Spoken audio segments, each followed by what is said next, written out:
함께 기도드리겠습니다. 하나님 아버지, 오늘도 저희들을 긍휼히 여기사 생명의 말씀으로 인도하여 주심을 감사드립니다. 일생에 매여 종로로 다는 인생이 아니라 십자가의 피로 말미암아 새로운 피조물이 된 자로서 십자가를 자랑하며 그리스도 안에서 넉넉히 이기는 인생으로 살게 하여 주옵소서. 예수님 이름으로 기도드리옵나이다. 아멘. 하나님 말씀 마태복음 28장 17절에서 19절에서 20절을 보겠습니다. 18절에서 20절을 제가 읽어드리겠습니다.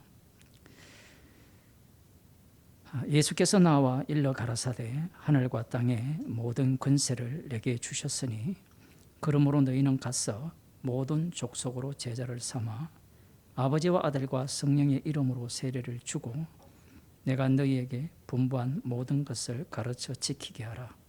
볼지어다 내가 세상 끝날까지 너희와 항상 함께 있으리라 하시니라. 아멘. 다니엘 7장을 보겠습니다. 지난 시간에도 살펴보았지만 조금 더 세밀하게 살펴보겠습니다. 7장 9절에 보면 내가 보았는데 왕좌가 놓이고 옛적부터 항상 계시니가 좌정하셨는데 그 옷은 희기가 눈 같고 그 머리털은 깨끗한 양의 털 같고 그 보좌는 불꽃이요 그 바퀴는 붙는 불이며 불이 강처럼 흘러 그 앞에서 나오며 그에게 수종하는 자는 천천히요 그 앞에 시위한 자는 만만이며 심판을 베푸는데 책들이 펴 놓였더라. 심판주께서 보좌에 앉으셨는데 그 옷과 머리털, 보좌의 어떤 모습, 바퀴 이런 것들을 지금 형용하고 있죠. 옷은 희기가 눈 같고 머리털은 깨끗한 양의 털 같고 거룩한 모습입니다. 거룩한 모습이고 그리고 이 불꽃, 불이 강처럼 나오는 이 모습은 심판하시는 심판주의 모습, 불심판하시겠다라는 거예요. 지금 다니엘이 환상을 보고 있죠. 환상을 보는데 그 내용이 그러한데 그 심판을 하실 때는 그 앞에 책들이 펴 놓여 있습니다. 이것은 요한계시록을 보게 되면 생명책과 행위책들을 말씀하신다라고 볼 수 있는데 그때에 내가 그 큰 말하는 작은 뿔의 목소리로 인하여 주목하여 보는 사이에 짐승이 죽임을 당하고 그 시체가 상한 바 되어 붙는 불에 던진 바 되었으며 지금 심판하는 심판주께서 보좌에 앉으셔서 이 불심판을 하시겠다라는 그 모습을 보고 있는데 이분은 옛적부터 항상 계신이라고 이렇게 말씀하고 있어요. 옛적부터 항상 계신이가 누구냐? 누굽니까? 하나님이죠. 하나님. 이게 이제 어려운 내용입니다. 지금 이 부분에 대해서 유대인들이나 이스라엘 자손들이 이 말씀을 읽을 때 별 어려움이 없어요. 왜냐하면 애굽에서 이스라엘을 아들로 창조하실 때 심판주는 누구였습니까? 여호와 하나님이죠. 그 여호와 하나님은 거룩한 하나님이죠. 거룩한 하나님, 여호와 하나님께서 심판주로서 애굽을 심판을 하셨습니다. 그러니 지금 다니엘이 보는 이 환상의 내용이 사실 별 어려움이 없어요. 여기까지. 그러면서 곧장 어디로 넘어가느냐 하면 그 11절에 보면 그때에 내가 그 큰 말하는 뿔의 목소리로 인하여 주목하여 보는 사이에 짐승이 죽임을 당하고, 이 짐승은 앞부분에 나옵니다.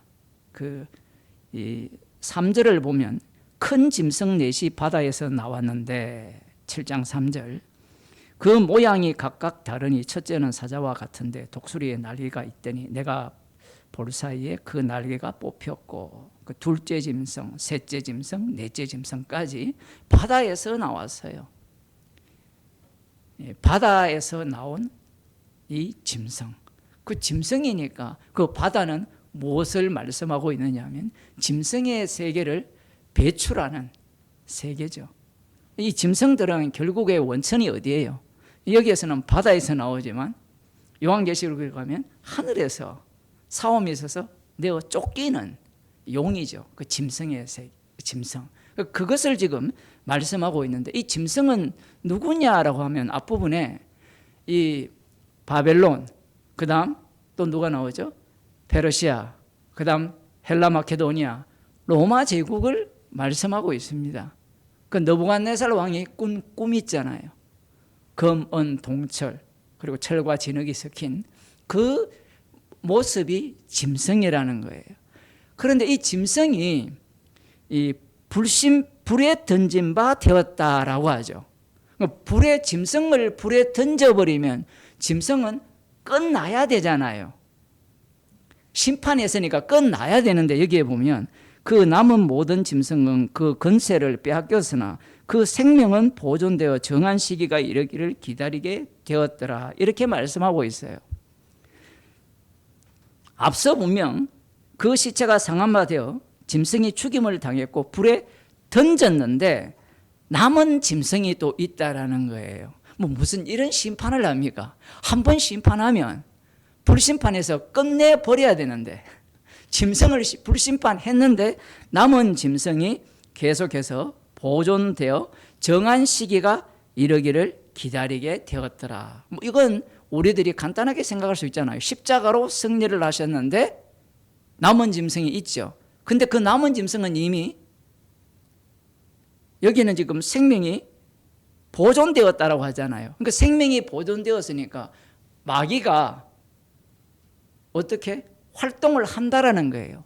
활동을 하는데 예수님께서 십자가로 승리를 하셨기 때문에 이 활동은 어떤 활동일까요? 제한적 활동일까요? 무한한 활동일까요? 이게 어려운 게 뭐냐면 주님 입장에서는 제한적 활동이에요. 그런데 요한계시록을 보게 되면 인간들의 입장에서는 무제한적 활동이에요. 왜냐하면 이들이 예수 믿는 자를 다 죽입니다.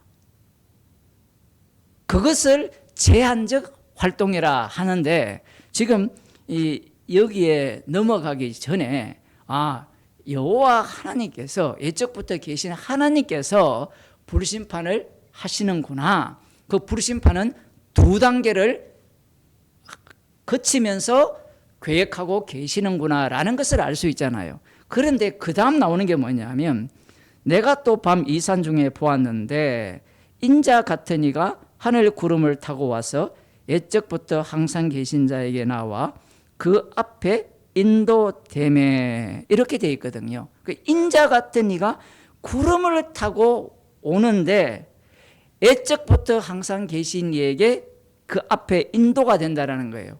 그러면 앞부분에 연결해 보면 옛적부터 계신 이가, 그 옷은 희귀한 눈 같고 머리털은 깨끗한 양의 털 같고 보좌는 불꽃이요 그 밖에는 붙는 불, 그 보좌에 앉으신 옛적부터 계신 이 구약에 하면 여호와 하나님께 인도되잖아요. 그죠? 인도되는데 여기에 보면 그에게 권세와 영광과 나라를 주고 모든 백성과 나라들과 각 방언하는 자로 그를 섬기게 하였으니, 이 세상은 짐승이 다스리고 있는 세상인데 앞부분에 보게 되면 누가 불심판을 합니까? 옛적부터 계신 이가 불심판을 하잖아요. 그죠? 그런데 뒤에 보면 인자 같은 이가 하늘 구름을 타고 와서 옛적부터 항상 계신 자에게 나와 그 앞에 인도되니까 그에게 권세와 영광과 나라를 줍니다. 그러면 이게 불심판을 누가 한다는 겁니까? 구름 타고 오는 인자가 한다라는 거예요. 그러니까 앞부분에 보좌에 앉으신 애적부터 계신 그분이 심판을 하시기 위해서 책을 펼쳐 놓았고, 이건 누가 보더라도 애적부터 계신 삼일체로 말하면 그렇게 말하면 안 되는데 하나님 아버지께서 심판하신다라는 거예요. 하나님 아버지께서 불심판을 한다는 겁니다. 그런데 그 내용을 이제 좀 더 세밀하게 환상을 통해서 보게 되면 인자 같은 이가 구름을 타고 오는데 그 구름을 타고 오는 그 인자에게 나라와 영광과 권세를 다 준다라고 했으니까 누가 심판을 한다는 거예요?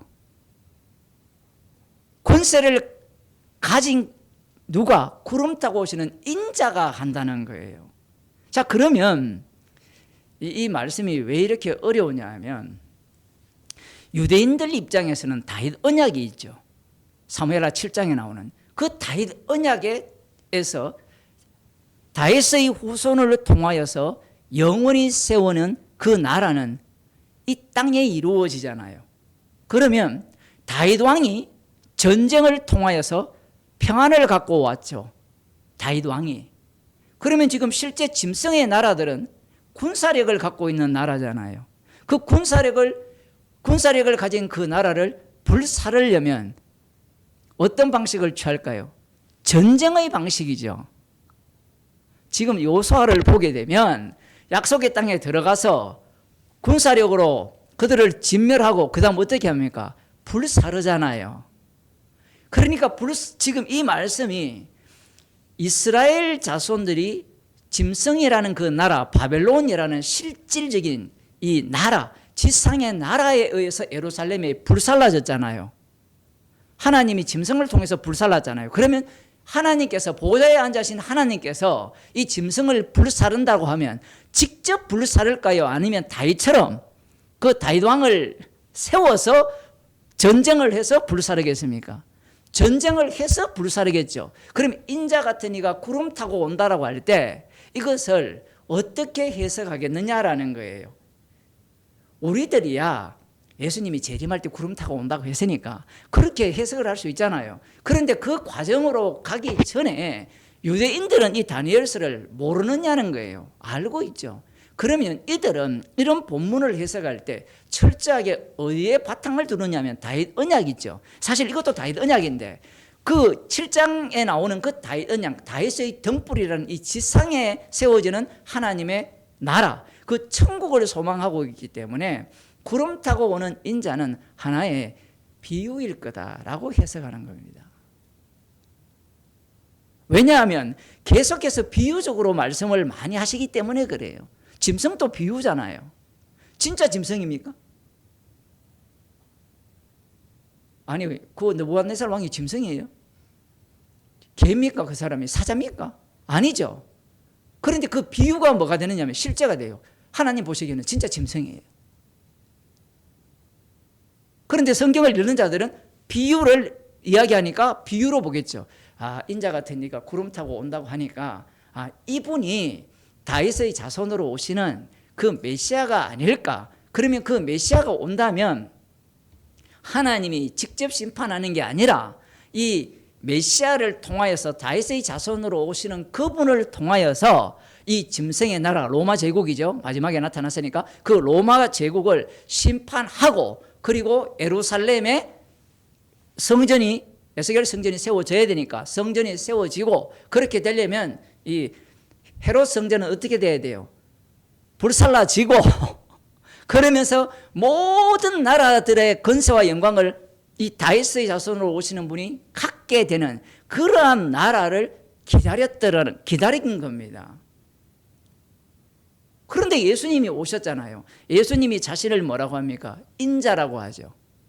인자라고 하는데 지금 이 다니엘서의 예언에 의하면 이 하나님이 심판을 베풀고 인자 같은 이가 구름을 타고 오게 되면 그 오는 그분이 옛적부터 계시는 분 앞에 인도함을 받잖아요. 스케줄이 이렇게 돼 있잖아요. 구조가.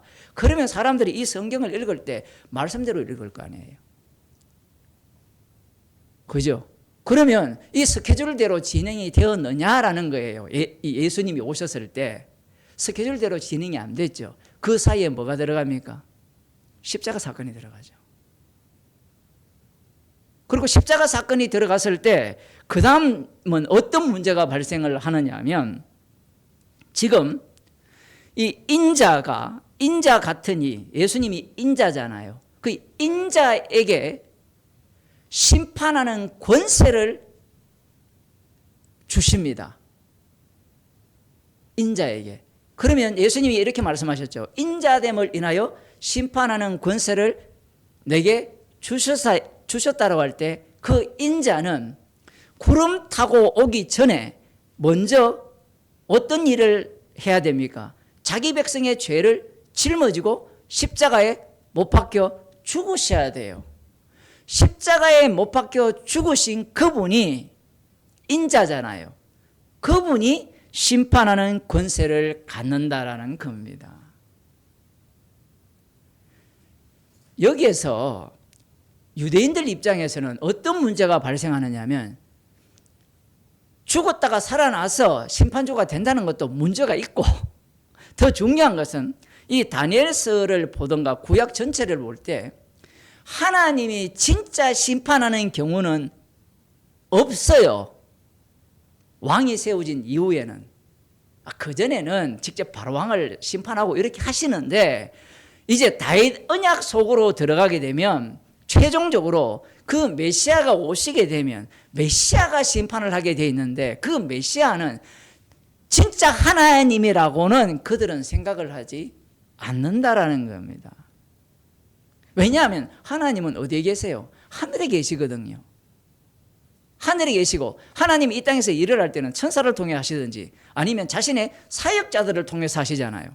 그런데 하나님이 직접 이 땅에 오신다? 그리고 오셔서 인자 되시는 분으로서 십자가에 못 박혀 죽고 부활하셔서 심판주가 된다? 그러면 무엇이 깨어져 버립니까? 하나이신 하나님 개념이 깨져 버리죠.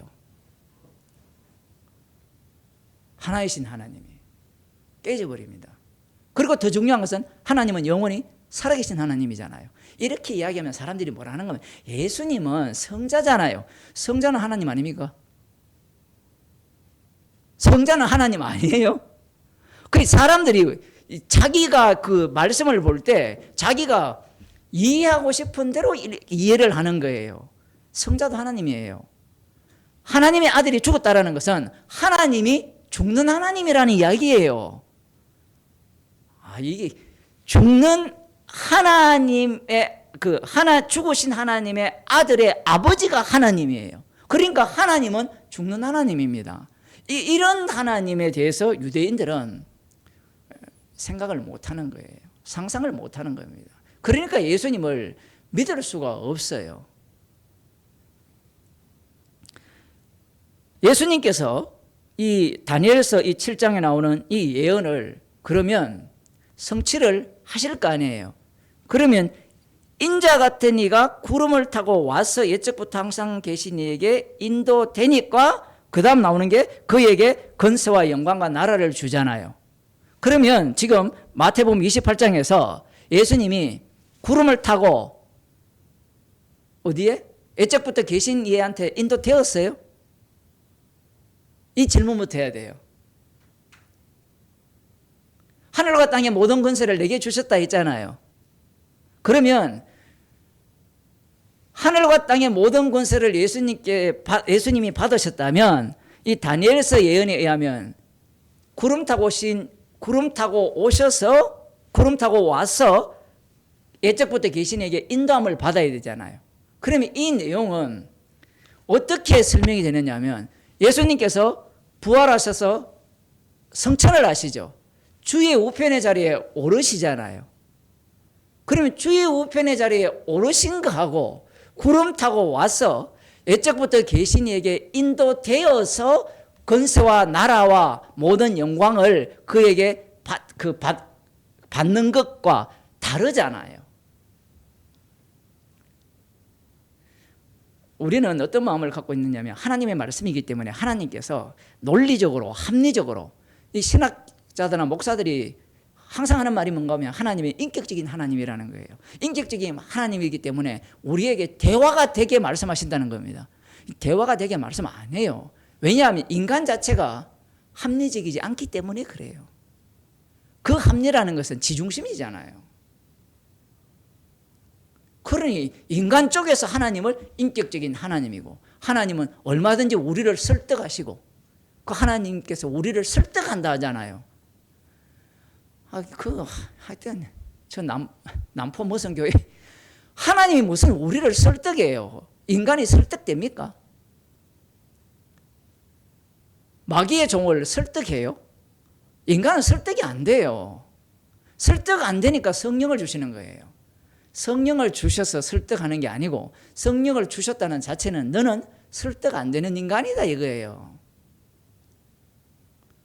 성령을 줘서 설득을 할 것 같으면 마치 이런 거죠. 배터리가 고장이 났는데 그게 충전을 하니까 이제 충전이 된 게 그걸 성령 받았다라고 사람들은 해석을 하는 겁니다.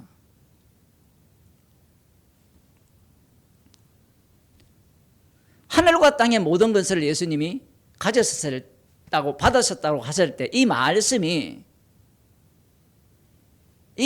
다니엘서에 의하면 모든 나라를 다스리는 권세를 받았다라는 거잖아요. 그러면 그 모든 나라는 짐승의 나라였잖아요. 그러면 그 짐승의 나라를 어떻게 다스려야 됩니까? 불로서 심판해야 되잖아요. 그러면 물리적인 불이 동원돼야 되잖아요. 이제 너희들 제자를 삼고 땅끝까지 이르러 복음을 전하라 이렇게 할 상황이 됩니까? 불심판 다 해버리는데. 그럼 이 불심판의 개념이 어떻게 바뀌느냐 하면 두 종류로 바뀌죠. 하나는 복음이라는 이 말씀으로서의 불심판이 되고 또 하나는 예수님이 진짜 구름 타고 오시잖아요. 구름 타고 오셔서 하는 불심판이 또 있는 겁니다. 그럼 여러분 질문하겠습니다. 말씀을 하는 불심판이 더 무섭습니까? 진짜 물리적인 불로 심판하는 게 더 무섭습니까? 인간들은 뭐 하나만 하죠. 그 말하는 거 그거야 그게 별 거냐? 그게 무슨 불심판이에요? 복음을 전하는 게 무슨 불심판입니까? 그거 하나도 안 겁나요. 뭐가 겁나요? 지옥 가는 불이 겁나죠. 지옥 가는 불이 겁나서 예수 믿는 사람은 다 지옥 갑니다. 왜냐하면 말씀의 세계 속으로 못 들어왔거든요. 지금 예수님께서 여기에 보면 분명히 옛적부터 계신 이가 이 심판하기 위해서 이 책들을 펼쳐놓고 심판을 한다고 했는데 그 심판의 권세를 인자 대신 예수님이 받게 돼요. 그러면 어떻게 받느냐 하면 십자가에 못 박혀 죽으심으로 이 심판권을 받게 됩니다. 그러면 이 심판권을 받은 분이 어떻게 세상을 심판하느냐 하면 십자가로 심판을 해요. 십자가를 다르게 표현하면 사랑이에요. 사랑으로 심판을 하는 겁니다. 사랑을 다르게 표현하면 불심판이에요. 아니, 이 목사님, 예수님이 하늘과 땅의 모든 권세를 가졌으면 끝내버리면 되지 않습니까? 끝내면 어떤 문제가 생기느냐 하면 구원받을 백성 하나도 없어요. 끝내버리면 구원받을 백성이 없어요. 주님께서는 택한 자가 다 들어오기까지 주님께서는 복음을 전하게 하시고 그 복음의 불심판 속으로 자기 백성을 합류시킵니다. 합류시키는 가운데 이게 이제 그 다음 나오는 게 뭐냐면 제자를 삼아 이렇게 나오잖아요. 모든 족속으로 제자를 삼아. 아니 하늘과 땅의 모든 권세를 가지셨으면 받으셨으면 제자들한테 왜 시킵니까? 예수님이 직접 제자 삼으면 안 돼요? 예수님이 직접 제자 삼으면 안 됩니까? 여러분 생각 어때요? 주님은 지금 이 다니엘서가 예언된 이 말씀과 시편 110편에 나오는 그 말씀과 이 모든 말씀에 이 완성자로서 십자가에서 다 이루셨거든요. 그러면 예수님은 하늘과 땅의 모든 권세를 가졌으니까 예수님은 심판주가 되셨어요. 그런데 이것이 이중적으로 작동을 한다는 거예요. 이중적으로. 다윗 언약이 이중적이거든요. 어떻게 작동을 하느냐라고 하면 하늘 우편에 오르셨다라는 것은 예수님이 짐승과 싸워서 승리했다라는 이야기잖아요. 맞죠? 그러면 그 짐승이 누굽니까? 우리가 다니엘서에 보면 짐승이 땅의 왕이잖아요. 예수님이 십자가로 달려서 이제 부활하셨을 때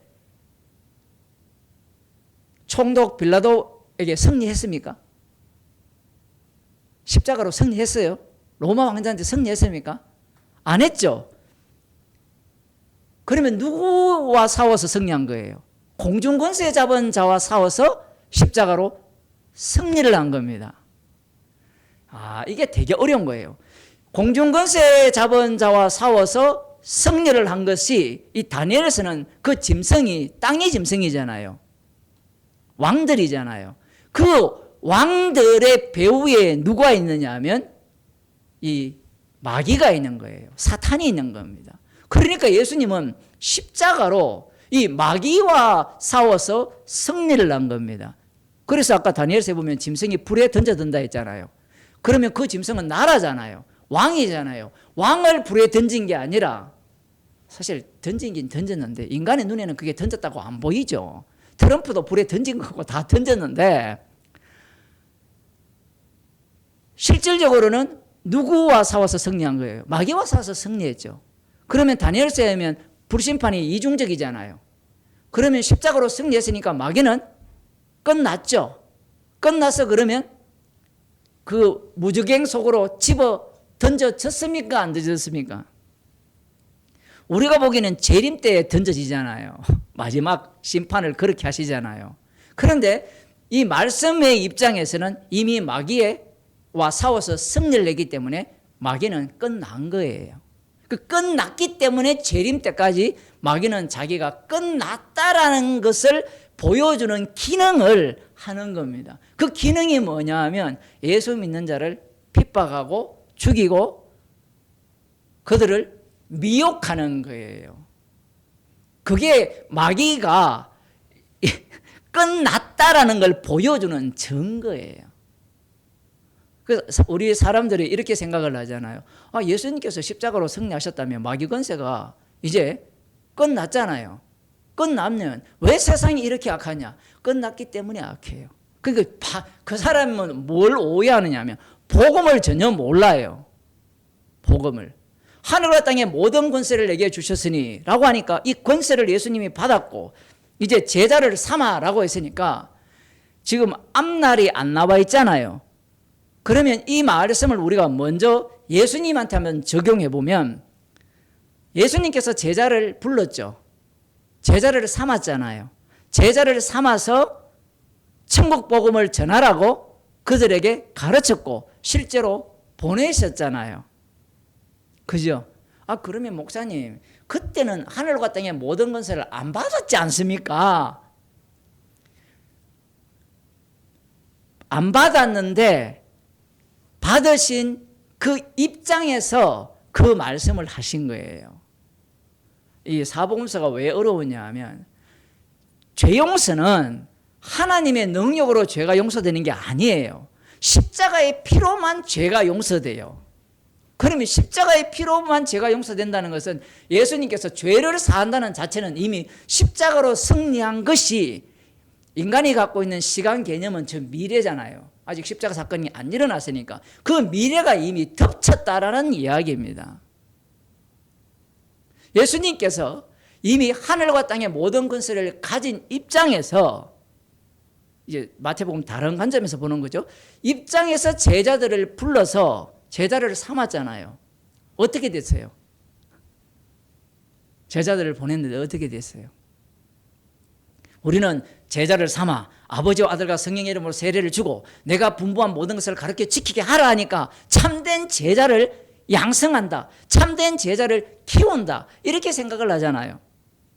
맞죠? 그런데 그걸 예수님께 딱 적용해 보면 예수님이 3년 동안 같이 동행을 하시면서 가르치고 심지어 능력도 주셨잖아요. 그 결과가 어땠습니까? 제자 없음이죠. 제자 없어요. 이스라엘로 표현하면 이스라엘이 없다. 그래서 11제자에게 지금 말씀을 하시는 거고, 없어요. 제자 없어요. 그러니까 제자를 삼아 가르쳐 아버지와 아들과 성령의 이름으로 세례를 주고 가르쳐 지키게 하라. 지키게 백날 해도 어떻게 될까요? 뭐만 남을까요? 하늘과 땅에 모든 권세를 가지신 예수님의 이름만 남게 돼 있어요. 이게 무슨 얘기냐면 예수님께서 12제자를 선택했잖아요. 선택을 했는데 하나는 마귀잖아요. 하나는 마귀라고 하니까 사람들은 11명은 마귀가 아니잖아요. 11명도 마귀예요. 다 마귀인데 예수님이 가르쳐 지키게 하니까 모두가 마귀로 드러났지만 예수님께서 자기 사람을 끝까지 사랑을 하셨잖아요. 그 사랑으로 인하여서 이 11제자는 성령을 받게 되고 가룟 유다는 지옥을 간 거예요. 그럼 이 전체 구도를 보게 되면 예수님께서 전파하신 하나님 나라가 십자가로 완성되었다라는 것을 증거하는 차원에서의 12제자였던 거예요. 어떻게 보면 예수님에게는 전혀 도움이 안 되는 그런 인물을, 제자들을 통하여서 예수님이, 십자가이신 예수님이 진짜 심판주가 되셨다. 이 생명책과 이 행위책을 펼쳐놓고 심판하시는 그 심판주의심을 증거하는 그 증인들로서 기능이죠. 가룟 유다와 11제자가 그 역할을 한 겁니다. 그러니까 하늘과 땅의 모든 권세를 가졌다라는 이 의미를 우리는 곧장 어디로 갖고 가느냐 하면 옛적부터 계시니까 이 완전히 불심판하는 그러한 능력을 가지신 분이 심판하는 자리에 앉아서 그 책을 펴놓고 심판한다. 물리적으로, 눈에 보이는 물리적으로 그렇게 한다라고 생각을 한다면 안 맞잖아요. 그런데 예수님은 그 일을 하는 겁니까? 안 하는 겁니까? 하죠. 그 일을 한 거예요. 그래서 예수님이 내가 불을 던지러 왔다라고 말씀을 하시면서 예수님의 말씀 자체가 불심판하는 말씀이었던 겁니다. 그러니까 그 말씀 속에서 구원받을 인간은 아무도 없죠. 아무도 없으니까 예수님께서 자신의 피로 구원받을 자를 새롭게 창조하는 거예요. 그렇게 하시는 이유가 뭐냐면 예수님이 심판하시는 심판주임을 드러내기 위해서 구원을 한 거예요. 다르게 표현하면 예수님이 심판주의심을 증거하기 위해서 12를 선택한 거예요. 여러분 선택 되게 좋아하잖아요. 나 선택받았다. 창세전에 선택받았다. 그래, 창세전에 선택받아서 지옥 가는 거예요. 우리 개인 구원 중심으로 이 말씀을 해석할 수는 없는 겁니다. 그래서 다시 돌아와서 보게 되면 예수님께서 이제 어느 자리에 오릅니까? 원래 그 하나님의 자리에 예수님이 그 자리로 오르게 되고 올라가 버리면 이제 다윗 언약이 10편 110편으로 가게 되면 주의 우편에 앉게 되죠. 언제까지? 내 원수로 네 발판 삼을 때까지. 그러면 발판 삼을 때까지는 심판주의 행세를 하지 않느냐라고 하면 한다라는 겁니다. 그 심판주의 행세를 어떻게 하느냐 하면 제자들에게 가서 모든 족속으로 제자를 삼아 아버지와 아들과 성령의 이름으로 세례를 주고 내가 너희에게 분부한 모든 것을 가르쳐 지키게 하는 그 속에서 하늘과 땅의 모든 권세, 심판주의 능력을 드러내겠다는 거예요. 그러면 우리는 이 본문에서 아까도 그런 얘기했지만 그 아버지와 아들과 성령의 이름으로 세례를 주고 분부한 모든 것을 가르쳐 지키게 하라 했으니까 그 말씀을 배운 자들이 가득가득 점점 많아질 거다. 이런 생각을 하게 되죠. 왜? 하늘과 땅의 모든 것을 예수님이 가지셨으니까, 그 가지신 분이 동행을 하니까. 그러니까 이 말귀를 못 알아듣죠. 동행을 하니까 그 권세를 가졌다라는 것을 증거하게 돼요. 복음을 전하게 되면 핍박자가 등장하고 믿는 자가 나오죠. 그러면 그 믿는 자를 어떻게 합니까? 제자를 삼죠. 사도행전 8장에 보면 빌립 집사님이 사마리아 성에 가서 복음을 전하니까 하나님 나라와 예수 그리스도의 이름을 선포했어요. 사도행전 8장을 봅시다.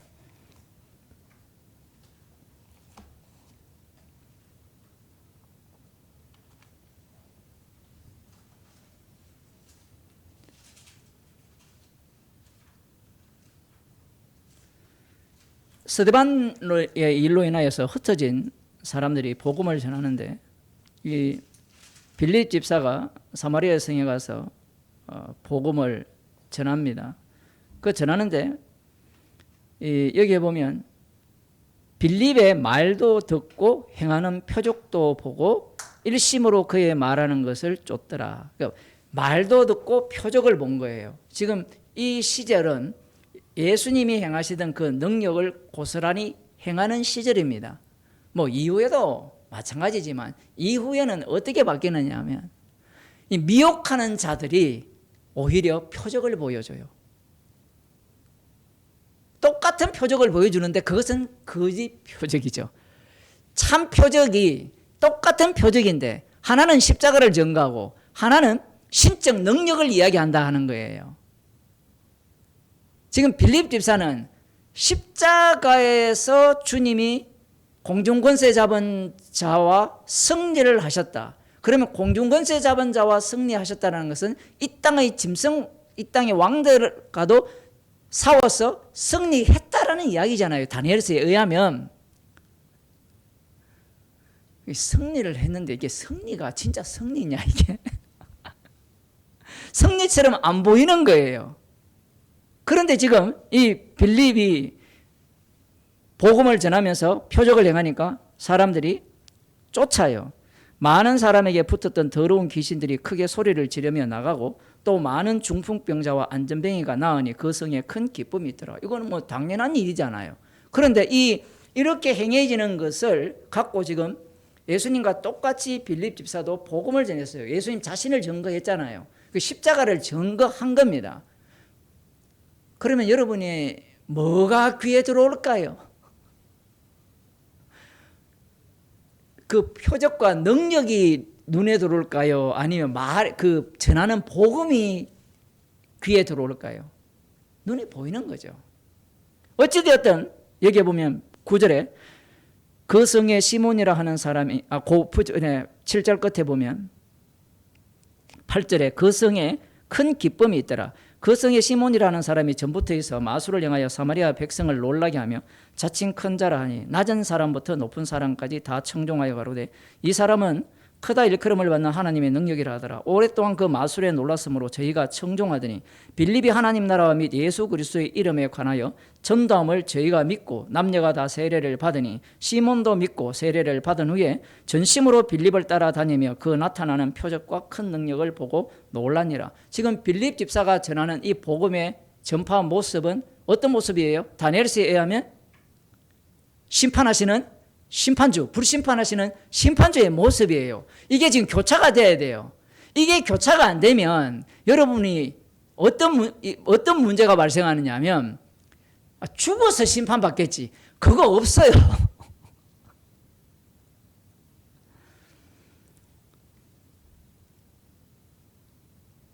빌립을 따라다니며 그 나타나는 표적과 큰 능력을 보고 놀라더라. 예루살렘에 있는 사도들이, 자, 이게 희한한 구조입니다.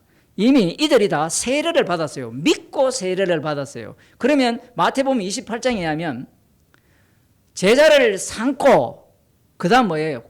순서가 아버지와 아들과 성령의 이름으로 세례를 주고.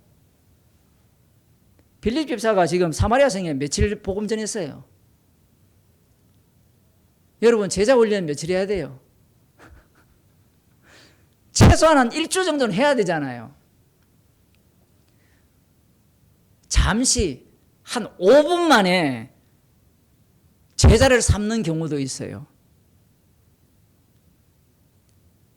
그 뒤에 8장 뒤에 보면 에디오피아 내시 같은 경우에는 성령께서 빌립을 에디오피아 내시에게 붙이죠.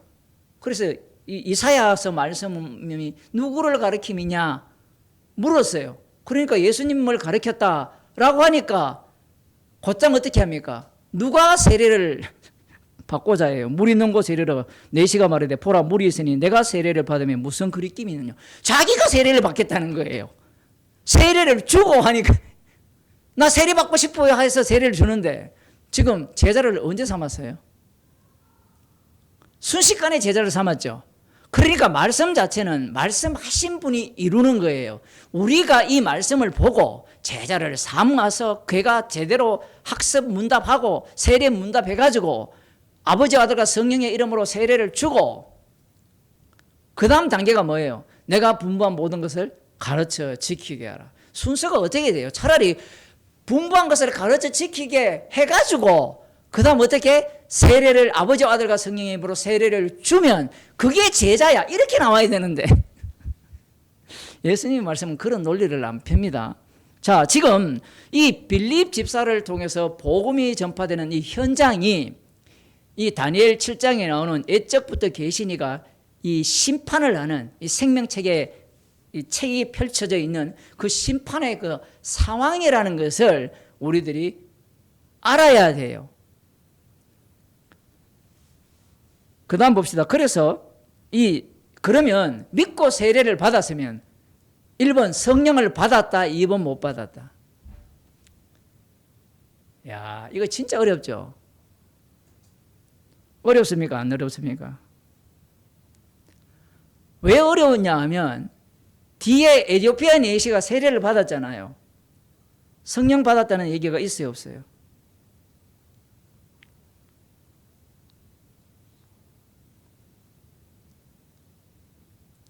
(38절) 봅시다. 이에 명하여 병거를 머물고 빌립과 내시가 둘 다 물에 내려가 빌립이 세례를 주고 둘이 물에서 올라갈새 주의 영이 빌립을 이끌어 간지라. 내시는 혼련의 길을 가므로 그를 다시 보지 못하니라. 35절에 보면 빌립이 입을 열어 이 글에서 시작하여 예수를 가르쳐 복음을 전하니 길 가다가 물 있는 곳에. 성령 받았다는 얘기 없다니까요. 그러면 성령 받았다는 얘기 없으니까 성령 못 받았냐? 우리는 받았냐 못 받는 여기에 관심이 있잖아요. 성경은 십자가 지신 예수 그리스도의 주되심을 증거하는 데 관심이 있어요.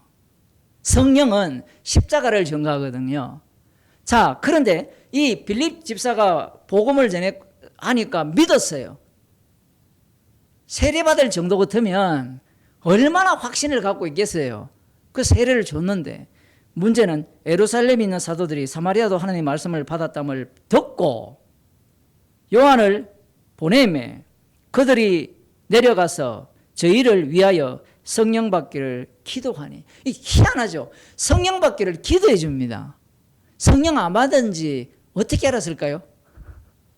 아니 믿고 세례를 받았고 이렇게 했으면 성령을 받았다라는 것으로 생각할 수 있잖아요. 그런데 지금 이 상황은 성령을 못 받았다라는 것이 확정이 된 겁니다. 그러니까 성령 받기를 기도한 거겠죠. 그러니까 어떤 일이 발생하느냐 하면 이게 성령이 왜 어려우냐 하면 그러면 그 전에 믿음은 가짜입니까 진짜입니까 또 질문을 해야 될 거 아니에요. 성령이 임하니까 가짜와 진짜가 드러나죠. 거꾸로. 누가? 마술사 시몬이 어떻게 이야기합니까? 17절에 보면 그 16절에 보면 이는 아직 한 사람에게도 성령 내리신 일이 없고 오직 주 예수의 이름으로 세례만 받을 뿐이니라. 또 이거 갖고 사람들이 이렇게 얘기해요. 세례만 받으면 안 됩니다. 성령 받아야 됩니다. 성령 받는 증거가 뭡니까? 물으면 뭐라고 얘기해요? 방언해야 됩니다. 이게 정신병자죠, 일종의. 성경은 지금 예수 그리스도를 증거하고 있는데 인간들은 이걸 보고 자기한테 적용해서 성령 세례만 받으면 안 되고 성령도 받아야 돼. 이렇게 나와요. 그러면 이데오피아 내시도 거기 따라가가지고 사도들이 가가지고 성령 받아서 내 기도해 줄게 이렇게 했습니까? 이 특수 상황을 하나님께서 주님께서 조성을 하신 겁니다. 그래서 17절에 보면 이에 사도가 저희에게 안수하며 성령을 받는지라. 시몬이 사도들의 안수함으로 성령 받는 것을 보고 돈을 들여. 그러니까 시몬에게는 성령이 임하지 않았다고 볼 수 있죠. 그걸 관람을 했으니까. 그러니까 돈 주고 누구든지 내가 안수하는 사람은 성령을 받게 하여 주소서 이렇게 이야기합니다. 자, 이렇게 보면 세례를 주고, 그죠? 세례를 주고 모든 족속에 가서, 사마리아가 이방인이잖아요. 거기에 가서 세례를 주고, 그 다음 아버지와 아들과 성령의 이름으로 세례를 줬을 거 아니에요. 주고 분부한 모든 것을 지금 가르쳤잖아요. 그렇게 되니까 어떤 일이 발생해요? 믿고 세례를 받은 자 중에 시몬 마술사 같은 자들이 튀어나오는 겁니다. 사도행전은 이 구조가 이렇게 되어 있죠. 복음을 전하면 유대인들이 핍박하는 경우도 있어요. 외부에서.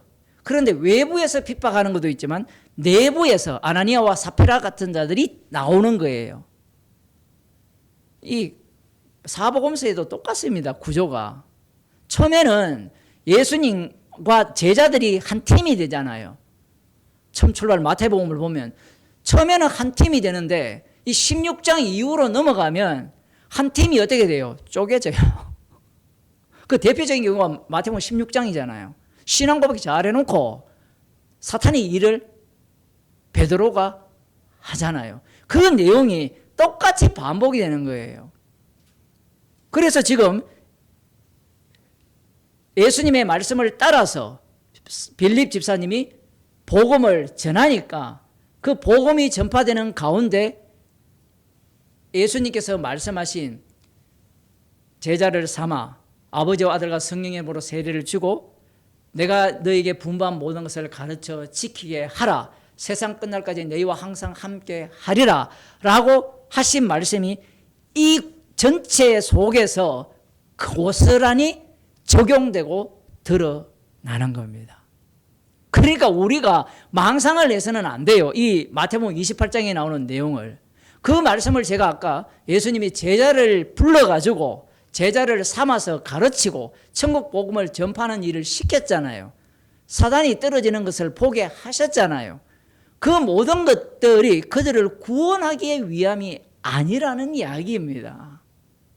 그런데 사람들은 이 28장 대사명을 구원하기 위해서 전도한다고 생각을 해요. 아닙니다. 구원하기 위한 전도가 아니에요. 심지어는 자기가 가르치고 자기가 세례를 줘놓고 자기가 생명책에서 지워지는 경우도 발생을 해요. 지금 이 말씀은 지금 십자가이신 예수님이 참된 심판주가 되셨다라는 것을 하늘과 땅의 모든 권세를 가지셨다라는 그 참된 취지가 십자가에서 드러났잖아요. 지금 십자가에서 예수님께서 다 이루었거든요. 그 십자가에서 심판주가 되셨거든요. 그것은 이 땅이잖아요. 이 땅. 그리고 우편의 자리에 올라가도 요한계시록 보면 죽임당한 어린 양이 보좌에 앉아 계세요.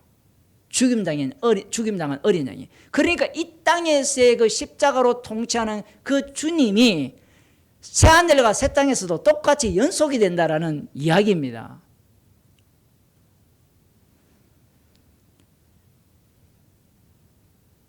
그래서 지금 이 제자를 삼는다는 의미가 우리가 생각하는 제자 삼기가 아니라는 거예요. 그래 목사님 제자 안 삼아야 됩니까? 제자 열심히 삼아야 돼요. 제자 삼아야 복음을 전하면 그 제자 삼는 게 10초 만에 될 수도 있고 세례 주는 것도 마찬가지고요. 그렇게 하는데 그 과정 속에서 하늘과 땅의 모든 권세를 이 십자가 지신 예수님이 가졌었음을 드러내는 현장으로 삼겠다는 겁니다. 우리는 그 현장을 위해서 부름을 받은 거예요. 사도 바울이 사도행전 9장에서 부름을 받았을 때 복음을 실어 나르는 수레였잖아요. 우리가 만일에 그렇게 부름을 받았다면 가는 곳마다 구원되는 일이 복음 전하는 사람마다 예수 믿고 천국 가는 일이 발생을 해야 되는데 사도 바울이 가는 그 모든 일들이 복음을 실어 나르니까 마치 이 다니엘서에 나오는 심판의 자리에 앉아서 알곡과 가라지를 갈아내는 그 심판하는 그러한 현장을 계속해서 생성하는 자리로 사도 바울이 가게 되는 겁니다. 우리의 자리가 바로 그런 자리예요. 그러니까 성도의 이 삶이 얼마나 영광스럽고 무시무시한 그러한 이 복음 전파의 말이냐라는 겁니다. 기도하겠습니다. 하나님 아버지, 주님이 동행하시기에 우리가 전하는 복음의 자리가 심판주 대신 예수 그리스도를 전가하는 자리임을 말씀을 통하여 들려주심을 감사드립니다. 우리의 삶이 헛된 것이 아니라